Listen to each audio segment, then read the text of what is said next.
के वतन यते कल्बिन खची आलता देन करेगा संबो संग नबिन मती बियता देन कोसे आजारा नो बैर पोने जो चंगा नुस्मा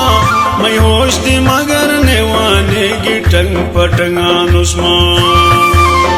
कोसे आजारा नो बैर पोने जो चंगा नुस्मा मैं होश दी मगर नेवाने गिटंग पटंगा नुस्मा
वजूद में दागी दा फिरी हो झील जिबाने निखन गले ही दजी पाव जन कजना नुस्मा मैं होश दी मगर ने वन्ने गिटंग पटंगा नुस्मा गले ही दजी पाव जन कजना नुस्मा मैं होश दी मगर ने वन्ने गिटंग पटंगा नुस्मा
फकीर कई पुशाक अनोस नुश बनो कई मजा मोहर दुरहर वही बुजम यारे मलंगा नुस्मा मैं होश दी मगर ने वन्ने गिटंग पटंगा नुस्मा मोहर दुरहर वही बुजम यारे मलंगा नुस्मा मैं होश दी मगर ने वन्ने गिटंग पटंगा नुस्मा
खोजे तो आशगी जवाब दे अनुस हते जो गुनी चट बनटो पतंगा नुस्मा मैं होश दे मगर ने वन्ने गिटंग पटंगा नुस्मा हाथ जो गुनी चट बनटो पतंगा नुस्मा मैं होश दे मगर ने वन्ने गिटंग पटंगा नुस्मा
जकुरो साथी सलटी जी मैं जिंदगियों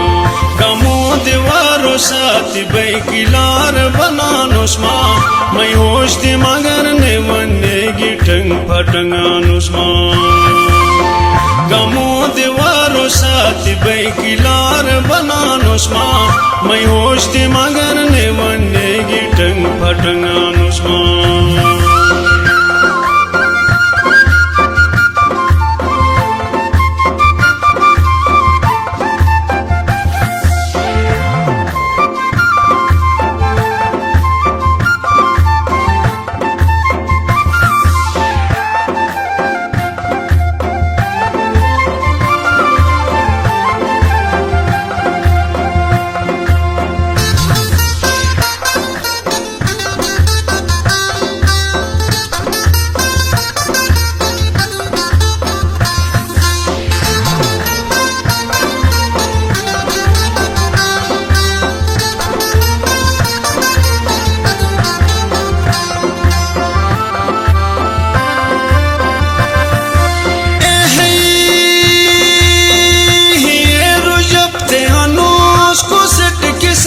थमोस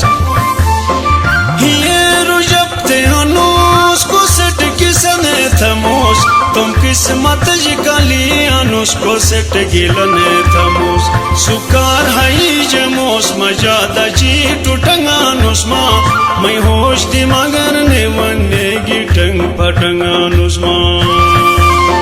सुकार हाई जमोस मजादा जी टूटंगा नुस्मा मैं होश दी मगर ने वन्ने गिटंग पटंगा